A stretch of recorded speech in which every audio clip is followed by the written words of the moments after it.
अस्सलामु अलैकुम वरहमतुल्लाहि वबरकातुहू। दिन ब दिन गर्मी बढ़ती जा रही है और गर्मी की वजह से ये मसले आ रहे हैं। हीट स्ट्रोक होता क्यों है, इसकी वजूहत क्या हैं और इसका ट्रीटमेंट क्या है और एहतियातें क्या है कि हीट हीट स्ट्रोक हो ही ना। हीट स्ट्रोक असल में हमारे जो बॉडी टेम्परेचर 37 सेंटीग्रेड है और हमारी जो बॉडी है इसको वो रेगुलेट करती है। जैसे जैसे गर्मी बढ़ती जाती है तो हमें आपने देखा होगा कि बहुत ज़्यादा पसीना आता है। अगर हम गर्मी में निकलें, धूप में निकलें बाहर, कोई काम करें धूप में, तो बहुत ज़्यादा पसीना आना शुरू हो जाता है। वो ये उसकी ये अलामत होती है कि जो बॉडी है वो अपने आप को कूल डाउन कर रही होती है और पसीना निकलता है, जब हवा लगती है तो जिस्म ठंडा होता है। तो वो उसका जो टेम्परेचर है, अगर वो 40 सेंटीग्रेड चला गया है, उससे ज़्यादा चला गया है, तो बॉडी उसको टेम्परेचर को कूल डाउन करके अपने टेम्परेचर को मेंटेन करती है। लेकिन बहुत ज़्यादा अगर टेम्परेचर हो जाए, अगर 40 से भी ज़्यादा हो जाए, 42, 43, 45 हो जाए, तो डेफिनेटली बॉडी उसको टॉलरेट नहीं कर पाती। उसके नतीजे में क्या होता है वो आज हम आपको बताएंगे। अगर बहुत ज़्यादा गर्मी है तो इंसान फेंट हो सकता है, बेहोश हो सकता है। इसको आम जबान में बोलते हैं लू लग जाना। हम बोलते हैं कि भाई बाहर गए, गर्मी में गए, इसको लू लग गई है, गर्मी में काम कर रहा था, इसको लू लग गई है, और इसको मेडिकली बोलते हैं हीट स्ट्रोक। सबसे पहले जो मैं ये बता दूं कि ये होता किस वजह से, ये होता है एक तो टेम्परेचर की वजह से होता है, बहुत ज़्यादा टेम्परेचर हो तो उसकी वजह से, और दूसरा टेम्परेचर की वजह से डिहाइड्रेशन हो जाती है, तो डिहाइड्रेशन की वजह से भी होता है। इसमें स्टार्टिंग में क्या होता है, सबसे पहले ये हम सिम्टम्स क्या होंगे, क्या आपको अलामत फील होंगी।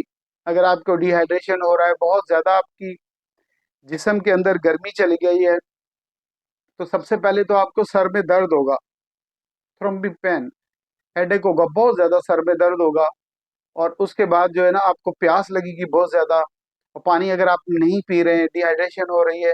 उसके बाद क्या क्या, वोमिटिंग, नोजिया, नोजिया होगा, आपको मतली होगी, स्किन है वो ड्राई होना शुरू हो जाएगी और गर्म होना शुरू हो जाएगी, क्योंकि वो नहीं टॉलरेट नहीं कर पा रही बॉडी, तो वो ड्राई होगी और उसके बाद फिर गर्म होना शुरू होगी। जब आपकी जिल्द गर्म होना शुरू हो जाएगी तो जाहिर सी बात है ये अलार्मिंग हो जाएगा। और उसके बाद ये हो सकता है कि आपको जो ऑक्सीजन मिल रही है प्रॉपर ब्रेन को, वो ना मिले। तो ब्रेन को जब एक लम्हे के लिए भी ऑक्सीजन की कमी होगी, इसको हाइपोक्सिया बोलते हैं, जिससे ऑक्सीजन की कमी होगी तो आप गिर जाएंगे, बेहोश हो जाएंगे, फेंट हो जाएंगे।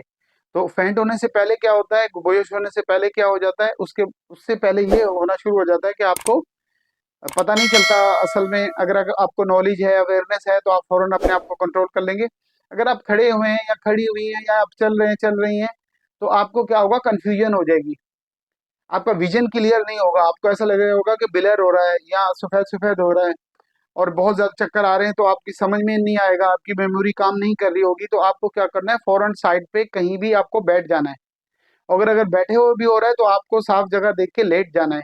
अदरवाइज क्या होता है, आपको पता भी नहीं चलेगा, सडनली आप चक्कर आएंगे, गिरेंगे, तो इससे नुकसान हो सकता है। और हीट स्ट्रोक को बिल्कुल नॉर्मल नहीं लेना चाहिए। बहुत अरसा पहले कराची में रमज़ान में हीट स्ट्रोक, हीट बहुत ज़्यादा हुआ था, टेम्परेचर जो है 50 क्रॉस कर गया था। तो उससे क्या हुआ था कि क्योंकि रमज़ान रमज़ान में रोज़ा था, सबके रोज़े थे, तो लोग पानी नहीं पी सके, कुछ नहीं कर सके, तो ज़्यादा बहुत लोग शहीद हुए थे, हज़ारों की तादाद में। एम्बुलेंसेज नहीं मिल रही थी बॉडीज़ को ले जाने के लिए। स्ट्रोक को नॉर्मल नहीं, इसमें बिल्कुल मिनटों में बंदे की मौत हो सकती है। अब करना क्या है, अगर कोई बंदा आप देखें कि इसको हीट स्ट्रोक हुआ, गिर जाए। अब गिरता क्यों है, क्योंकि उसको ऑक्सीजन प्रॉपर मिल नहीं रही होती। तो गिरते ही क्या होता है कि लोग रश कर देते हैं, लोग जमा हो जाते हैं, मजमा जमा हो जाता है, तो जो उसको ऑक्सीजन मिल रही है, उसको हवा मिल रही है, वो नहीं मिल पाती, और ज्यादा मसला हो जाता है। सबसे पहला काम क्या करना है, इसका ट्रीटमेंट ये सुन ले। सबसे पहले क्या करना है, सबसे पहले आपने क्या करना है, अगर आप देखें किसी को हीट स्ट्रोक हो गया है, और वो बेहोश हो गया, गिर गया, तो सबसे पहला काम करना है, लोग उसको उसके जो है सर को उठा रहे होते हैं, गोद में रख रहे होते हैं, क्या हो गया, पानी फेंक रहे होते हैं, ऐसा नहीं करना।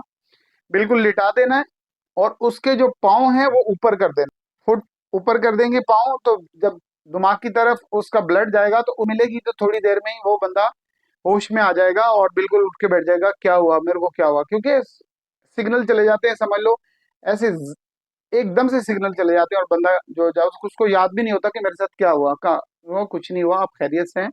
और पहली फुर्सत में आप फुट रेस करने के बाद उसके जो कपड़े हैं सतर्क को रहने दें, बाकी जो मैक्सिमम अगर वो लेडीज है तो कोशिश करें कि उसका बुर्का वगैरह हटा दें, अगर सॉक्स पहने हुए तो उतार दें, अगर दस्ताने पहने हुए हैं वो उतार दें, और कोई पंखा है आपके पास, कोई गत्ता है, तो अच्छी तरह हवा झलें, और उसको जब होश आ जाए तो फौरन उसको पानी पिलाएं, और अच्छी तरह से पानी पिलाएं, पानी पिला के बिठा के पानी पिलाएं, लेटे लेटे नहीं, बिठा के पानी पिलाएं, क्योंकि लिटा के अगर पिलाना चाहेंगे तो हो सकता है कि वो सांस की नाली में चला जाए, ट्रेकिया में चला गया तो और प्रॉब्लम हो जाएगी। उसके बाद उसको जो है ठंडा पानी, अगर आपका अवेलेबल है, ठंडे पानी की बोतल है, तो वो फौरन वो ठंडा पानी उसके ऊपर डालें, तो इंशाल्लाह ताला ये मैनेज हो जाएगा, ये इमरजेंसी फर्स्ट एड है, ये मैनेज हो जाएगी। उसके बाद क्या करना है, उसके बाद उसको आप घर ले जाएं, और उसको आप फिर ठंडे पानी से नहलाएं, और उसके बाद फैन ऑन कर दें, और उसको जो है कंप्लीट रेस्ट करवाएं और हाइड्रेट करें। हाइड्रेट का मतलब है कि ज़्यादा से ज़्यादा पानी पिलाएं, और उसको जो फर्स्ट एड ट्रीटमेंट होती है, और मेडिकली तो उसको नॉर्मल सलाइन लगा देते हैं ताकि उसका फ्लूइड पूरा हो। उसके बाद एक ड्रिप आती है रिंगस, रिंगोलेक्टेड आती है, वो लगा, इलेक्ट्रोलाइट्स की होती है, वो लगा दें। और या रिंगोलेक्ट, अगर वो डायबिटिक नहीं है, नॉन डायबिटिक है, तो रिंगोलेक्टिड बी लगा दें, तो वो और अच्छा होगा, 1000 ml लगा दें और अच्छी बात है।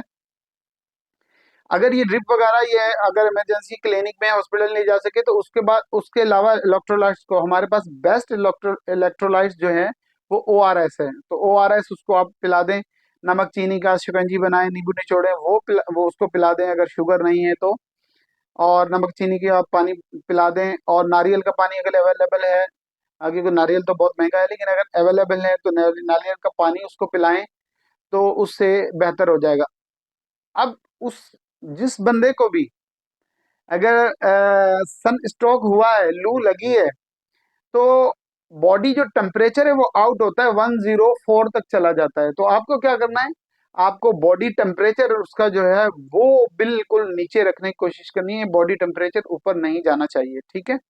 उसके लिए क्या करना है, उसके लिए घर में तो ये ऐसा सकते हैं, पैरासीटामोल 2 टैबलेट उसको खिला दें, बच्चा है तो कालपोल 6 प्लस आता है, या पैरासीटामोल सिरप आते हैं बहुत सारे, वो उसको पिला दें, और उसको ठंडे पानी से नहलाएं, बॉडी टेम्परेचर नीचे रखें।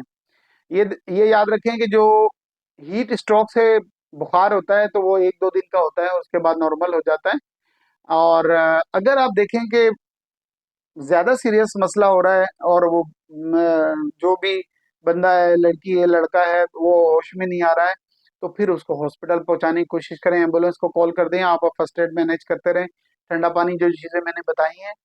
लू को बिल्कुल भी हल्के में नहीं लेना चाहिए, अगर किसी को भी इमरजेंसी में लू लगी है, अगर उसको सन स्ट्रोक हुआ है, तो पहली फुर्सत में कोशिश करें, मैनेज करें, नहीं मैनेज हो रहा तो हॉस्पिटल लेके जाएं, उनको ड्रिप वगैरह लगेगी तो वो इंशाल्लाह ताला, आजकल पैरासीटामोल इंजेक्शन भी आ गए हैं, तो प्रोवास बहुत सारे नाम से आते हैं पैरासीटामोल, वो लगा देंगे तो वो टेम्परेचर जो है इंशाल्लाह नीचे आ जाएगा, हाइड्रेट भी हो जाएंगे बिल्कुल अच्छी तरह से, उनको पानी भी मिल जाएगा, तो वो इंशाल्लाह ताला आपका पेशेंट बिल्कुल ठीक हो जाएगा। ये तो, लेकिन अगर आप अभी लू नहीं लगी और आपको अभी हीट स्ट्रोक नहीं हुआ, तो उस प्रिवेंशन क्या है, उससे बचने के लिए क्या है, उसके बचने के लिए ये है कि आप जब आप चलें, गाड़ी में हैं तो आपके पास ठंडे पानी की बोतल होनी चाहिए, गाड़ी में कोई टेम्परेचर ज्यादा हो जाता है अगर एसी नहीं है गाड़ी का।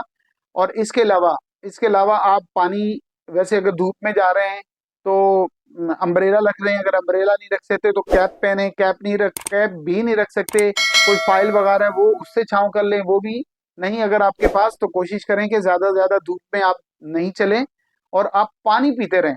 अगर आप पानी पीते रहेंगे, इलेक्ट्रोलाइट आपको प्रॉपर मिलते रहेंगे, तो इंशाल्लाह ताला आपको ये होगा नहीं। कोशिश करें, अपना ख्याल रखें, अपने प्यारों का ख्याल रखें, और आपकी वीडियो देखने का बहुत शुक्रिया। Thank you very much. अल्लाह हाफिज़।